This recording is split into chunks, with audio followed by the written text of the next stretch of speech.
목소리로 공독하겠습니다. 로마서 10장 17절 말씀 시작. 그러므로 믿음은 들음에서 나며 들음은 그리스도의 말씀으로 말미암았느니라. 아멘. 신앙생활을 잘하는 사람들 보고 믿음이 좋다 그렇게 얘기합니다. 우리의 눈에 조금 시원찮게 보이는 저 사람은 아직도 믿음이 없습니다. 믿음이 없어서, 믿음이 약해서, 믿음이 부족해서 저렇습니다. 그렇게 말을 합니다. 우리 개개인마다 신앙생활을 하다가 믿음이 없습니다. 믿음이 충만합니다. 믿음이 부족해서요. 그렇게 쉽게 말을 할 때가 있습니다. 여러분들은 지금 믿음이 좋은 사람입니까? 아니면 믿음이 부족하여 믿음이 없는 사람입니다. 우리 기독교에서 말하는 믿음은 무엇을 의미하는 것일까요? 오늘은 기독교에서 가장 중요한, 가장 많이 사용하는 덕목과 함께 믿음에 대해서 잠시 말씀을 드리고자 합니다. 우리가 첫 번째 정리해야 될 것이 뭔가 하면 믿음에 대한 이해입니다. 믿음의 개념입니다. 믿음이란 무엇인가? 크게 두 가지로 구분할 수가 있습니다. 그 첫 번째는 구원 얻는 믿음이 있을 수 있습니다. 보통 중생을 위한 믿음, 우리가 다시 태어나기 위해서 필요한 믿음, 거듭나기 위해서 필요한 믿음이 있는 것이죠.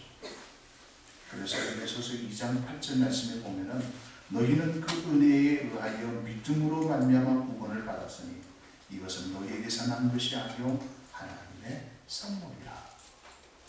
우리가 믿음으로 구원을 받았다라고 할 때 그 믿음은 전적인 하나님의 은혜요 선물이라고 말씀합니다. 그래서 구원 얻는 믿음은 전적인 하나님의 은혜, 선물이다. 그렇게 정리를 할 수 있습니다. 그리고 우리가 잘 아는 성경 구절 로마서 1장 17절 말씀에 보면은 오직 의인은 무엇으로 말미암아 사리라? 믿음으로 말미암아 사리라.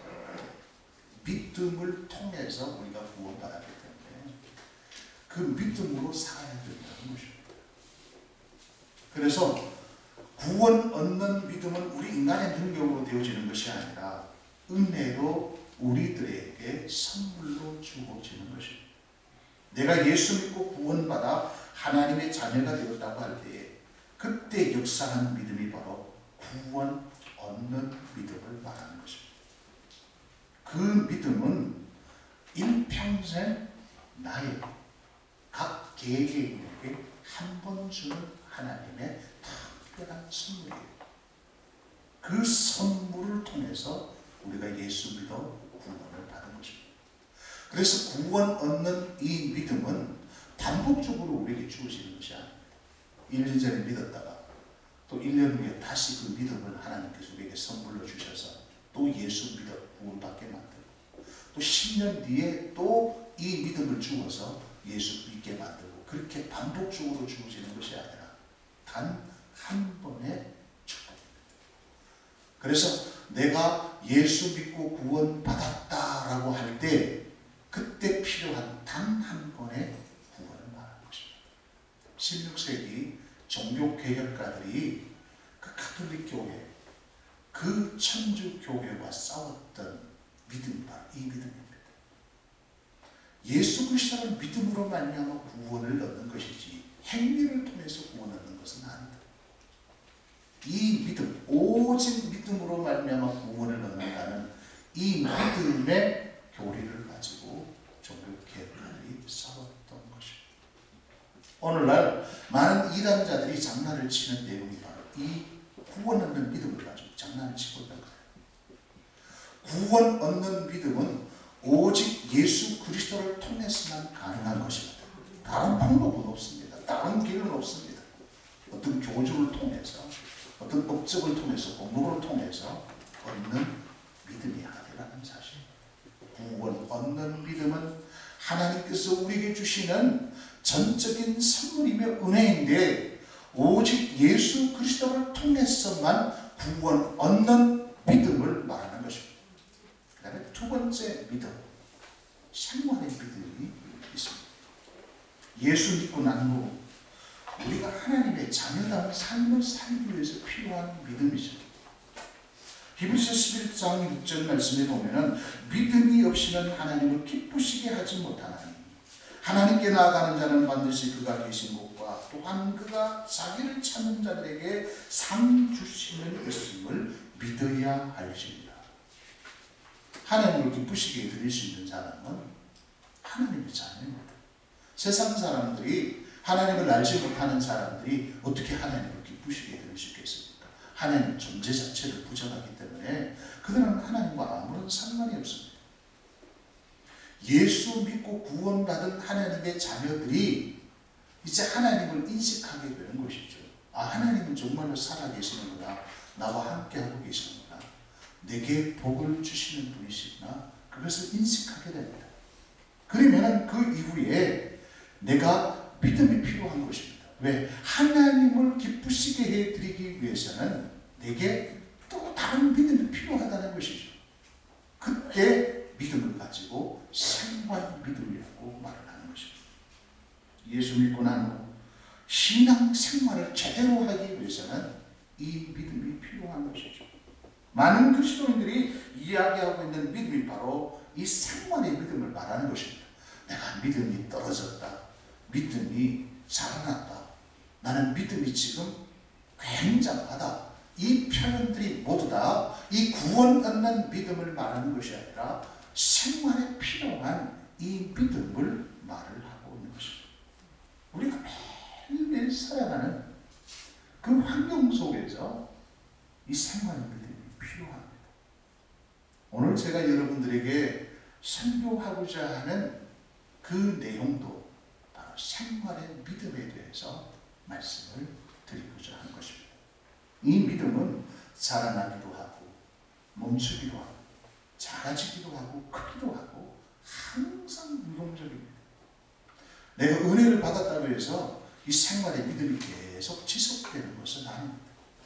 은혜를 충만하게 받았더라도 시간이 지나면 이 생활의 믿음이 떨어지는 사람은 또다시 인간적인 모습이 나타날 수 있습니다. 내가 아무리 많은 큰 능력을 행하더라도 이 믿음이 떨어지기 시작하면, 이 믿음이 약해지기 시작하면 엉뚱한 행동을 할 수 있다는 것입니다.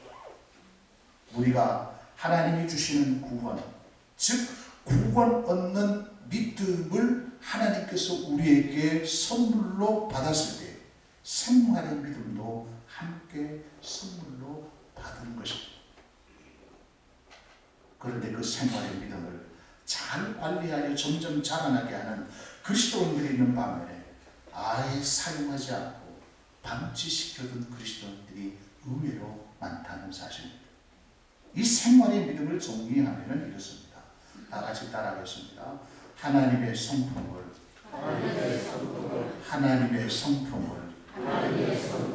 마음으로 신뢰하여 삶에서 그대로 살아가는 태도,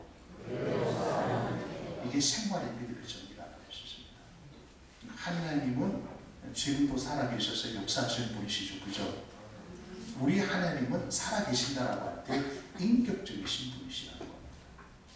다른 타 종교에서 말하는 그 신관과 우리 기독교에서 말하는 신관은 전혀 이게 구별이 됩니다. 구별.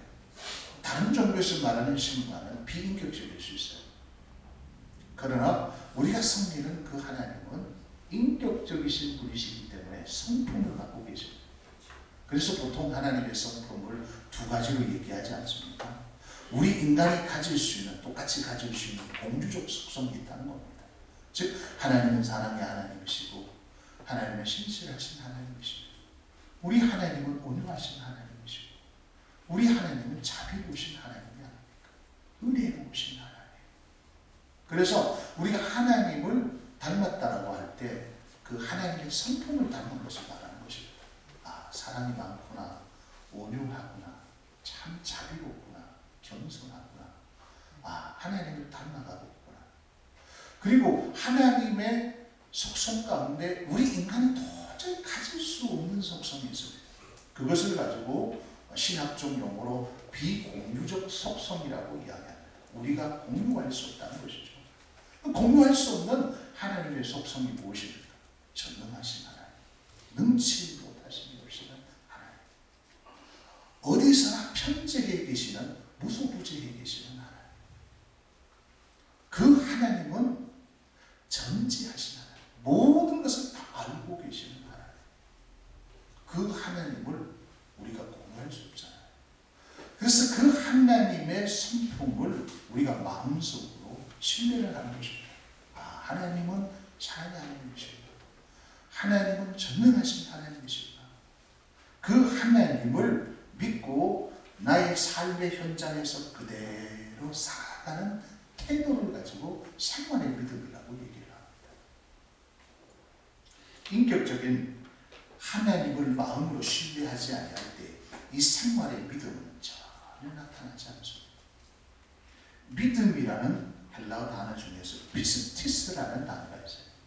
이 피스티스라는 단어는요, 하나님의 신실성을 강조하는 단어입니다. 하나님은 신실하신 분이십니다. 하나님은 늘 통일하신 분이십니다. 하나님은 어제나 오늘이나 영원토록 변함이 없으시는 하나님이십니다. 하나님은 이 세상을 말씀으로 창조하시기 전 이미 하나님 스스로 계셨던 분이시죠. 하나님께서 시간을 창조하시고 이 땅 가운데 나타나셔서 역사하실 때도 그 하나님은 여전히 변함없으신 신실하신 하나님이셨습니다. 하나님은 구약에도 신실하셨어요. 그리고 신약시대, 오늘 성령시대, 교회시대도 여전히 하나님은 신실하신 하나님이십니다.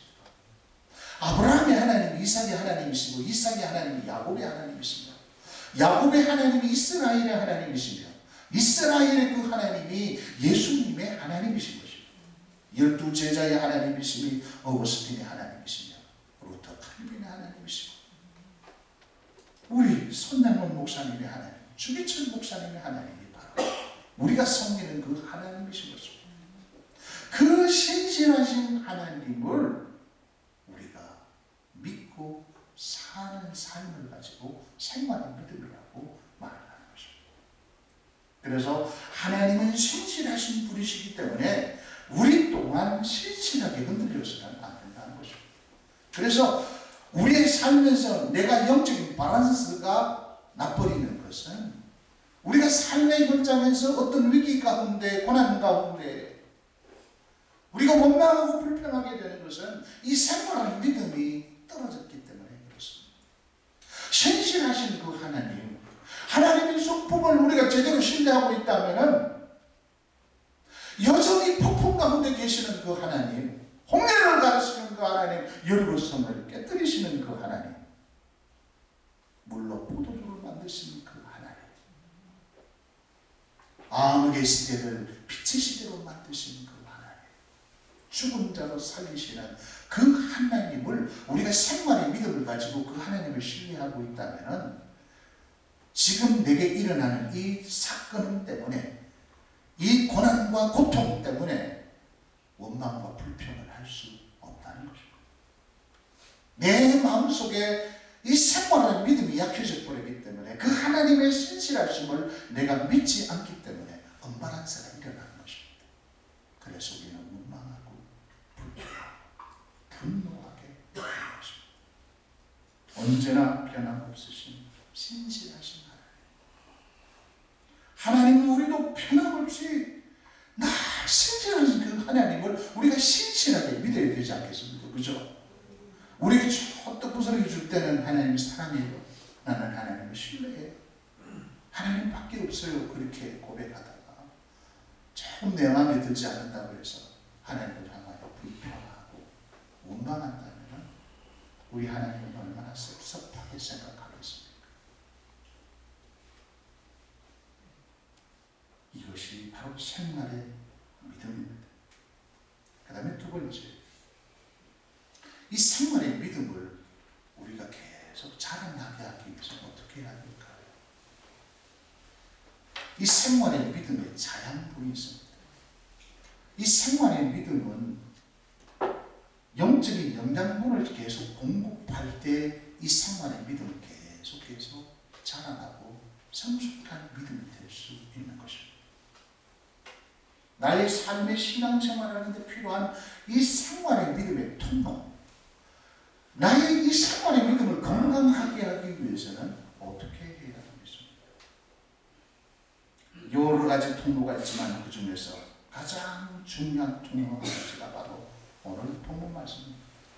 로마서 10장 17절 말씀. 자, 다 같이 우리 함께 다시 공부하겠습니다. 시작. 그러므로 믿음은 그에게서 나고 들음은 그리스도의 말씀으로 말미암아 나느니라. 믿음은 어디에서 난다고 말씀합니까? 들음에서. 그 들음은 누구의 말씀이라고 했어요? 그리스도의 말씀이라고 했습니다. 하나님이 어떤 분이신 걸 우리가 알아야 그 하나님을 신뢰할 수 있지 않겠습니까? 하나님의 성품을 자꾸 체험을 해야 되지 않겠어요? 그러지 않습니까? 하나님을 알아야 내가 하나님의 성품을 신뢰할 수 있지 않습니까? 하나님은 모호하신 분이시다. 내가 신앙생활하면서 하나님을 인격적으로 한 번도 만나지 아니했다. 그럼 어떻게 우리가 그분을 신뢰할 수 있겠습니까? 야, 내가 이런 상황에서 하나님께서 내게 역사하셨는데 그 하나님께서 내게 성품으로 역사하신 것입니다. 야, 사랑의 하나님으로 내게 찾아오셨다. 그래서 나는 사랑할 수 없었는데 그 사랑의 하나님이 나에게 찾아오셨기에 내가 사랑하는 것입니다. 내가 헌신할 수 없었는데 그 하나님이 나에게 오셔서 도전을 주셔서 헌신하게 하신 것입니다. 이건 도저히 불가능한 일이에요. 나의 힘으로 해결할 수 없는 그런 상황인데 그 전능하신 하나님이 나에게 인격적으로 다가오셔서 이것을 해결해 주신 그 전능하신 하나님을 체험할 때 전능하신 하나님을 찬양할 수 있는 것입니다. 그 사랑의 하나님을 우리가 체험할 때 우리는 사랑의 하나님을 뜨겁게 찬양하는 것입니다. 그래서 찬양이 그분의 행하신 일과 그의 성품을 높여드리는 것이 찬양이 되지 않습니까? 하나님이 어떤 분이신가를 알기 위해서는 우리가 어떻게 해야 돼요? 하나님을 가장 잘 표현하고 있는 말씀을 가까이 하는 것밖에 없는 것입니다. 어제 인터넷을 통해서 우리 한국교회 성도들의 영적인 상태에 대해서 설문조사를 쭉 한 내용을 본 적이 있습니다. 그 가운데 1년에 한국 성도들이, 한국교회 성도들이 성경을 한 번 읽는 프로테이지가 15%였어요. 즉 100명 중에 15명만이 1년에 한 차례씩 성경을 읽는다는 거죠. 그러니까 85%, 100명 중에 85명은 성경을 아예 읽지 않았다는 것이죠. 왜 한국교회 성도들이 말씀을 가까이 하지 않습니까? 말씀을 통해서 나의 생활의 믿음이 자꾸 성숙시켜야 되는데 다른 통로를 통해서 자꾸 우리의 믿음을 확인하려고 하기 때문에 실패했다는 것입니다. 어떤 이적주의 신앙, 기적이 일어나고 그런 걸 통해서 믿음이 마치 큰 것처럼 착각을 하게 만들어요. 잘못된 성령운동을 통한 신비주의 신앙이 있지 않습니까? 또 신비스러운 일들이 일어나는 그런 현상을 보면서 야, 믿음이 마치 충만한 것처럼 그렇게 생각을 하고 있다는 것입니다. 또 기복주의 신앙, 힘을 들이지 않고 쉽게 무언가를 얻은 데에는 이 기복주의 신앙이 들어왔기 때문에 이 말씀을 통해서 우리의 믿음을 성숙시키는 이 일을 하지 않는다는 사실입니다. 하나님으로부터 축복을 받을 수 있는 축복의 통로는 바로 나의 믿음을 통해서 가능한 것이죠. 하나님으로부터 정말로 풍성한 복을 받아 누리기를 여러분 원하십니까? 원하지 않습니까? 원하십니까? 원하시면 큰 소리로 아멘이라고 해보십시오. 더 큰 소리로. 그렇다면 요행을 바라는 신앙, 능력이 많은 어떤 사람을 통해서, 어떤 장소를 통해서가 아니라 나의 믿음을 제대로 준비하는 것입니다. 야, 저기 가면 문제가 해결된다고. 저 사람한테 안수기도 받으면 해결된다고. 저 교회에 가면 믿음이 자라난다고. 어떤 장소생이라든지 어떤 사람을 의지한다든지 이런 것을 통해서 축복을 받는 것이 아니라는 것입니다. 하나님께서 우리에게 주신 믿음을 제대로 자라나게 하기 위해서는 반드시 영적인 물을 주어서 그 영적인 자양분을 통해서 우리의 믿음이 제대로 자라날 수 있도록 해야 한다는 것입니다. 그 영적인 물이 무엇이겠습니까? 하나님의 말씀이라는 사실이죠. 말씀을 가까이 하지 않으면 결코 우리의 믿음은 자라날 수 없는 것입니다. 하나님을 아는 것만큼 우리의 믿음도 자라나는 것입니다. 하나님을 아는 지식은 바로 말씀을 통해서 얻어지는 것이죠. 말씀에 대해서 무지한 사람이 결코 믿음이 좋을 수 없기 때문에 그렇습니다. 그래서 믿음에도 성숙한 믿음이 있고 연약한 믿음이 있는 것입니다. 바울은 디모데를 향하여 디모데전서 4장 15절 말씀에서 이 모든 일에 전심전력하여 너의 성숙함을 모든 사람에게 나타나게 하라, 그렇게 말씀하고 있습니다. 우리 그리스도인들이 다른 사람에게 보여줄 수 있는 것은 성숙함입니다. 믿음이 자라나서 성숙한 그리스도인의 모습을 자꾸 나타내는 것밖에는 없는 것이죠. 세상 사람들이 우리 그리스도인들을 통해서 바라는 것이 무엇이겠습니까? 세상 사람들이 우리 그리스도인들을 통해서 보기를 원하는 것이 뭐겠습니까?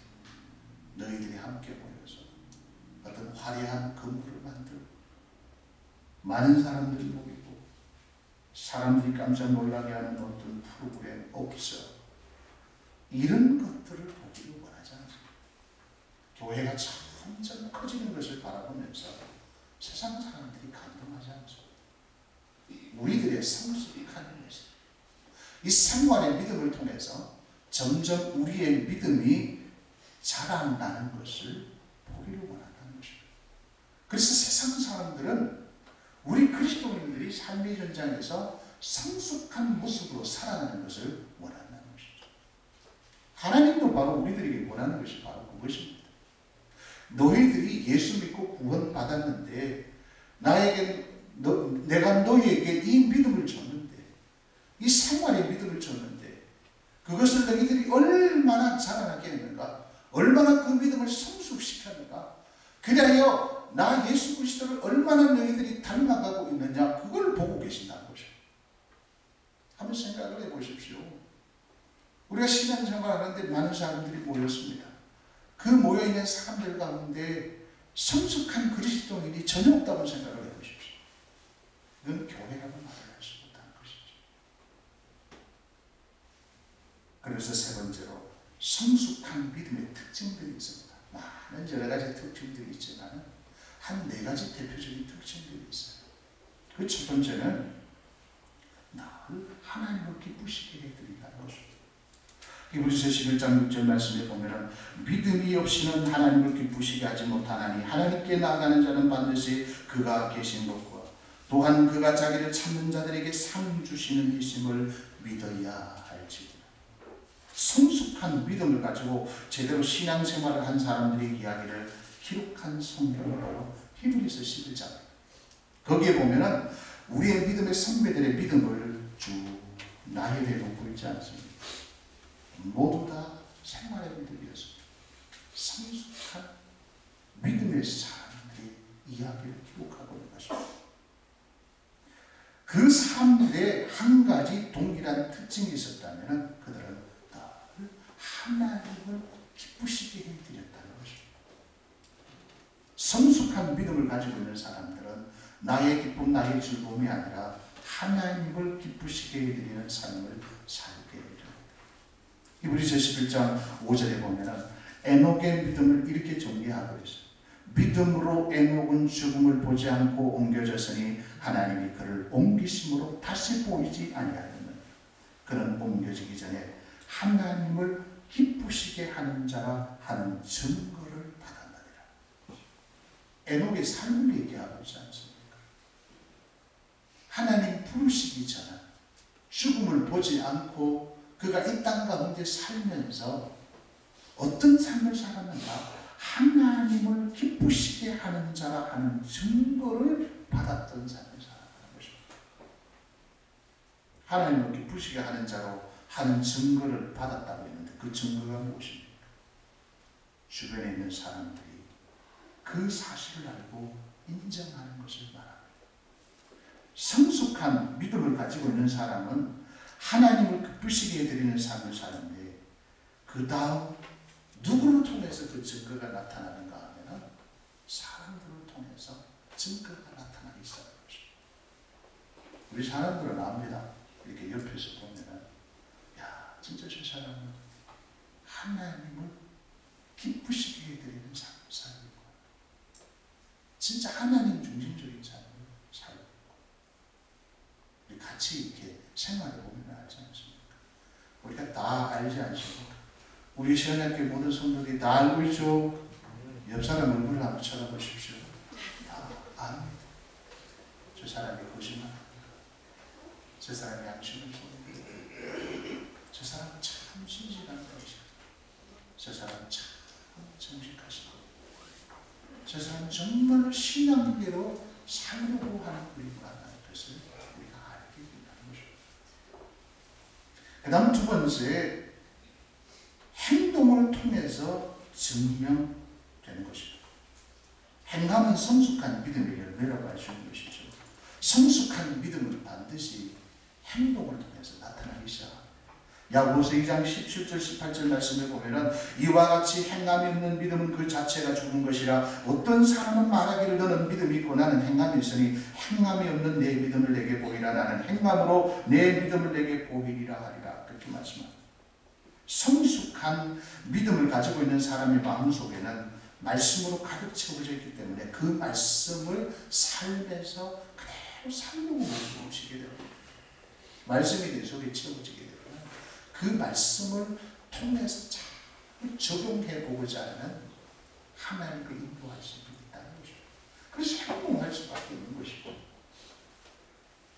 그 다음 세 번째로 성숙한 믿음의 사람은 예배자의 삶을 살게 됩니다. 성숙한 믿음은 성령의 인도하심을 따라서 믿음으로 늘 예배를 사랑하게 된다는 것이죠. 믿음이 자라나면 자라날수록 하나님을 가까이 하고픈 마음이 끊임없이 일어나기 때문에 예배의 소중함을 알게 됩니다.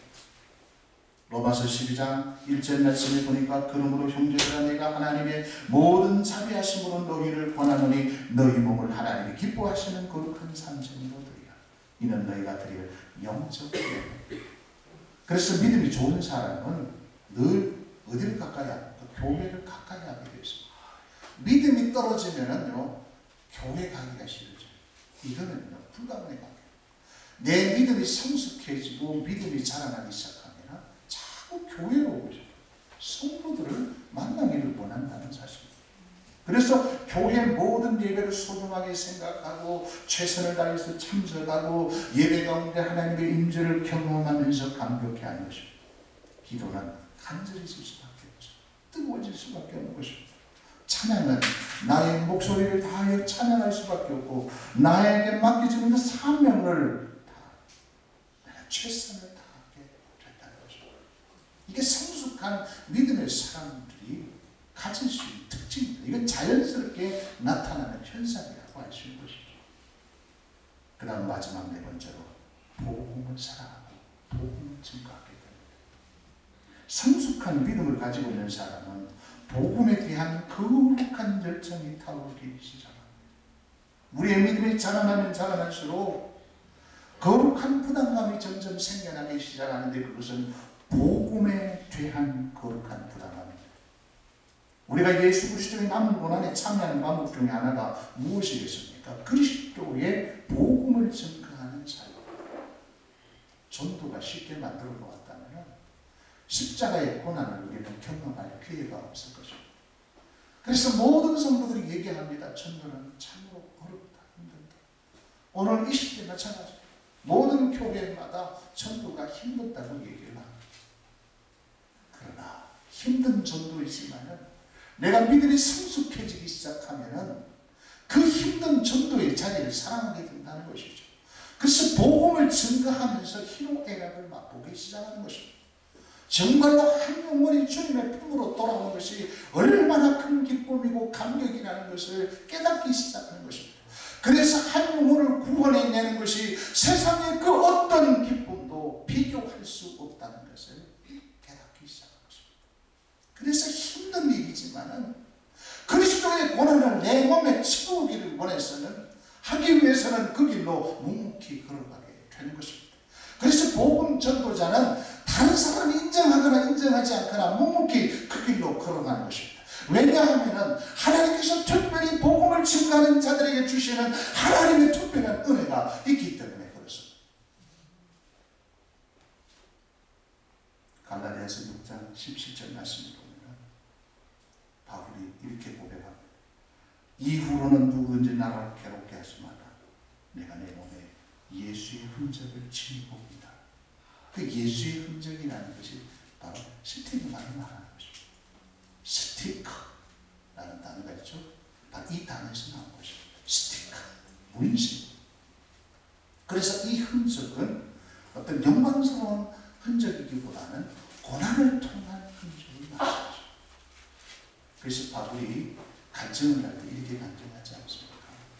자기의 화려한 어떤 선대 열매를 간증할 것이 아니라 내가 너희들에게 자랑할 것이 있다면 예수 때문에 복음을 증거하는 그 과정 속에 고난을 너희들에게 간증한다는 것입니다. 그래서 고린도후서 11장, 12장에 보면 그의 간증이 쭉 나오지 않습니까? 배고픔, 감기의 위험, 칼의 위험, 그런 것들을 쭉 나열하지 않습니까? 그러면서 고린도후서 12장에 오면은 특별히 사탄이 준 그 가시 질병에 대해서 간증을 하고 있어요. 우리 주변에 보면은 성숙한 믿음의 사람들이 결단하는 것을 보면서 우리는 놀라게 하는 것들이 많지 않습니까? 그렇게 높은 자리를 헌시처럼 버리고 있어요. 포기하고. 그렇게 많은 재산을 내려놓고 가장 낮은 곳으로 향하여 떠나는 자들이 있지 않습니까? 그들이 그렇게 하는 것이 바로 무엇이겠습니까? 성숙한 믿음 되게 하시는 예수 그리스도의 생명의 능력이 복음을 위해서 헌신하도록 하는 것입니다. 오늘날 사람들은 많이 가지기를 원하는 것입니다. 돈을 조금 더 많이 벌었으면 좋고 조금 더 많고 넓은 땅과 집을 원하고 많은 지식, 대인관계, 이루고자 하는 욕망의 성취 등등 이런 것들이 너무 많았습니다. 이것이 어떤 복음과 딱 밀착을 해가지고 마치 이것을 가지게 되면 하나님으로부터 복을 받은 것처럼 그렇게 연결을 시키고 있다는 것입니다. 이것을 가지고 번영신학이라고 해요. 우리 기독교에서 가장 잘못된 정도의 행태라고 얘기를 합니다. 정말로 우리 속에 예수 그리스도의 복음이 들어가기 시작하면요, 이게 나를 위해서 쌓는 삶을 살 수가 없어요. 나의 어떤 안락함을 위해서 살아갈 수 없다는 것입니다. 오히려 쌓아두는 것이 얼마나 고통스럽다는 것을 깨닫기 시작하는 것입니다. 그래서 자꾸 상해야 하고 희생해야 하고 내가 양보하는 그런 것들로 자꾸 예수 그리스도를 그렇게 인도해요. 성숙한 믿음을 가지게 되면 그렇게 사는 것이 자연스러워진다는 사실입니다. 그래서 성숙한 그리스도인들의 삶의 모습은 세상이 주는 안락한 삶에서 안주하기를 원하지 않는다는 것입니다. 오히려 세상이 주는 안락한 삶을 포기하고 하나님이 주시는 불편함을 선택하여 그곳에서 진정한 기쁨을 누리기를 원하게 된다는 것입니다. 캄보디아 가서 그 하장면을 잠시 마세요. 모든 것이 불편해요. 하장면 몸도 불편하시고 환경도 불편하시고 인간적으로 생각하면 굳이 그곳에 가서 그렇게 살 필요가 전혀 없는 것입니다. 그런데 가만히 장로님을 보니까요, 장로님은 영혼을 사랑하는 마음이 들어요. 영혼을 사랑하는. 그래서 우리가 달라요.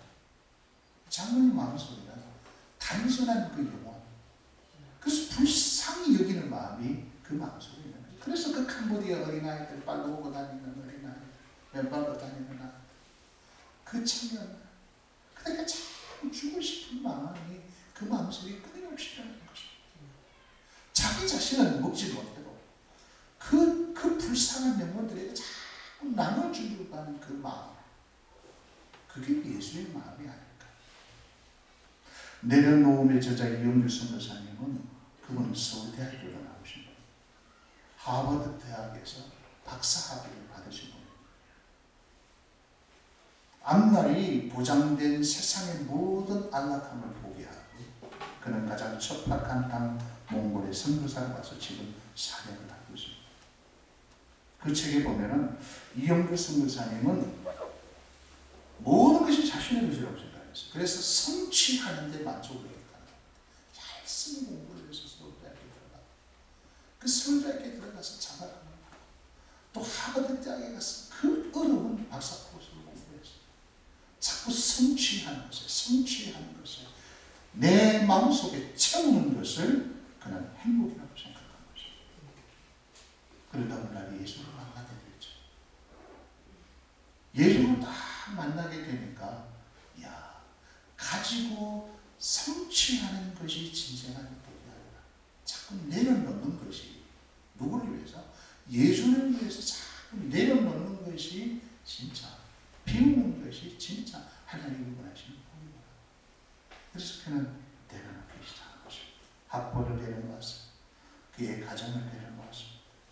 직장을 내려놓았어요. 건강을 내려놓았어요. 자기 자존심을 내려놓았어요. 자기 속에 이글거리는 그 분노를 내려놓았어요. 그의 재능을 내려놓고 하나, 둘 내려놓는 과정을 기록한 것이 내려놓기라는 책이야. 성숙한 믿음은 세상의 것을 포기하도록 만드는 것입니다. 그래서 하나, 둘 자기 속에 있는 것을 비울 때, 학벌을 비울 때 우리 하나님께서는 그 자리에 당신의 지식을 집어넣어 주시는 것입니다. 내 어떤 재능과 내 어떤 업적을 내려놓을 때 하나님께서는 당신의 것으로 채워주기 시작하는 것입니다. 그래서 심령이 가난한 자가 복이 있는 거예요. 왜? 하나님의 것으로 채워주기 시작하기 때문에 그렇습니다. 사랑하는 성도들, 하나님이 주신 은혜와 선물이 구원하는 믿음으로 우리는 구원을 받아서 하나님의 자녀가 되었습니다. 그렇다면 하나님께서 우리에게 보너스로 주어진 그 생명의 믿음을 우리는 자랑나게 해야 되지 않겠습니까?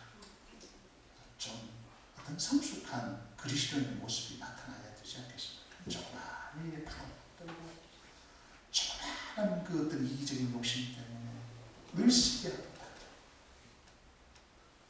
어떤 미성숙한 모습, 어린 아이와 같이 어떤 사탕 하나에 울고 웃는 그런 어떤 초라한 인생이 아니라 진짜 우리 생활의 믿음을 조금 이렇게 성숙시켜서 하나님을 기쁘시게 해드리는 삶을 살아야 되지 않겠습니까? 믿음을 통해 가지고 좀 결단하고 우리의 삶에서 행동으로 보여줄 수 있는, 그리고 정말로 하나님 앞에 한 시간을 예배를 드리더라도 좀 감격적인 예배, 눈물을 흘리면서 내 인생 가운데 이 예배가 마지막 예배라는 그런 처절한 마음으로 예배를 드립니다. 정말로 교회를 뜨겁게 사랑하는, 교회만 생각하면 눈물을 흘리는 그런 예배자의 삶을 살아야 되지 않겠습니까? 그리고 내 평생 나를 통해서 구원받는 자가 있어야 되지 않겠습니까?